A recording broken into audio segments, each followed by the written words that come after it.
இயேசுவின் நாமத்தினாலே இந்த மதிய வேளையிலே உங்களை அன்போடு கூட வாழ்த்துகிறேன். குயவனே இந்த நிகழ்வின் அடிப்படையிலே ஜெபத்தின் மேன்மையை குறித்து நாம் தியானித்துக் கொண்டே இருக்கிறோம்.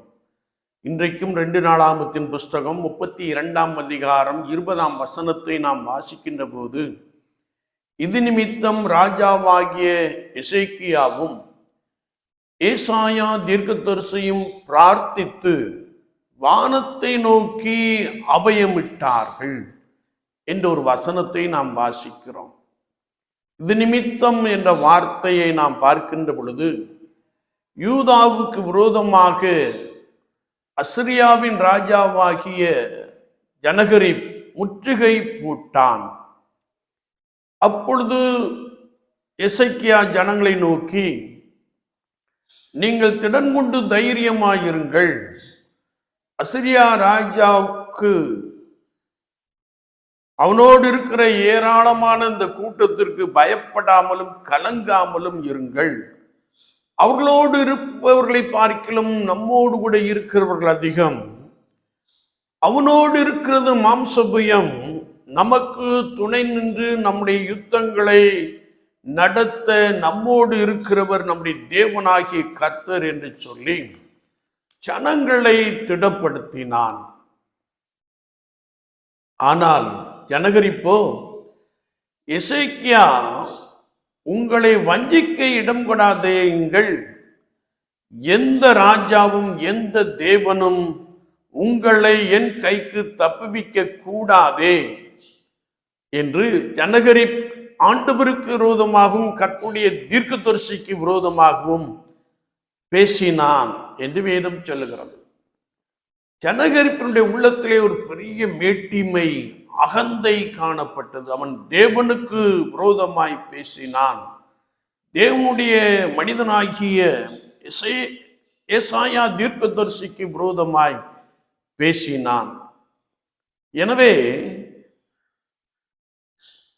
ராஜாவாகிய எசேக்கியாவும் ஏசாயா தீர்க்கதரிசியும் பிரார்த்தித்து வானத்தை நோக்கி அபயம் விட்டார்கள் என்று வார்த்தை சொல்லுகிறது. என்னை கேட்டுக்கொண்டு இருக்கிற என் அன்பு சகோதரனே, சகோதரியே, உன்னை சுற்றிலும் நெருக்கங்களும் உபத்திரவங்களும் பாடுகளும் காணப்படுகின்ற பொழுது நீ கர்த்தரை நோக்க வேண்டும். கர்த்தராகிய இயேசு கிறிஸ்துவை நோக்கி பார்க்க வேண்டும். நீ கர்த்தராகிய இயேசு கிறிஸ்துவை நோக்கி அபயம் விடுதல் என்ற வார்த்தையின்படியே அதிக சத்தமாய் ஆண்டவரை நோக்கி நீ கூப்பிடுகின்ற பொழுது, ஆண்டவர் உன் நடுவிலே பெரியவராக இருக்கிறார்.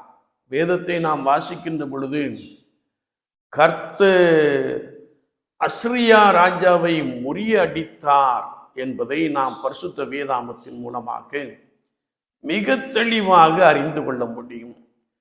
கர்த்தர் எசேக்கியா ராஜாவுக்கும் ஏசாயா தீர்க்கதரிசிக்கும் உதவி செய்தார் என்பதை பரிசுத்த வேதாகமத்தின் மூலமாக நாம் மிக தெளிவாக அறிந்து கொள்ள முடியும். விசுவாச வாழ்க்கையிலே பிசாசாகிய சத்துருவானவன் உன்னோடு கூட போராடி கொண்டிருக்கலாம், அல்லது உன்னோடு கூட இருக்கிறவர்கள் உனக்கு விரோதமாய் எழும்பி போராடி கொண்டிருக்கலாம். இன்னும் நாம் பார்க்கின்ற பொழுது பொருளாதார பிரச்சனை, கடன் தொல்லைகள், இன்னும் பலவிதமான நெருக்கங்கள், வியாதியின் அகோரங்கள் உனக்கு எதிராய் காணப்படலாம். உன் பிரச்சனை மலையை போன்று பெரிதாய் காணப்படலாம். கவலைப்படாதேயுங்கள், திடன் கொள்ளுங்கள், தைரியமாயிருங்கள், பயப்படாதேயுங்கள். ஆண்டவராகிய தேவனை நோக்கி கூப்பிடுங்கள். அவர் உங்கள் நடுவிலே பெரிய காரியங்களை செய்ய போதுமானவராக இருக்கிறார். உனக்கு விரோதமாய் உருவாக்கப்படுகின்ற ஆயுதங்களை அவர் முறித்து போடுவேன் என்று சொல்லுகிறார். சுவாச வாழ்க்கையிலே ஆண்டவராகிய தேவனையே நோக்கி பார்ப்போம். கர்த்தராகிய இயேசு கிறிஸ்துவையே நோக்கி பார்ப்போம். அவர் உங்களுக்கு விடுவித்து உங்களை விசாலத்திலே கொண்டு வந்து நிறுத்தி உங்களை உறுதியடைய, உங்களை பெருக பண்ண போதுமானவராக இருக்கிறார். ஆண்டவர் தாமே இந்த வார்த்தைகளை கொண்டு உங்களை பலமாய் நடத்துவாராக. ஆமீன், ஆமீன்.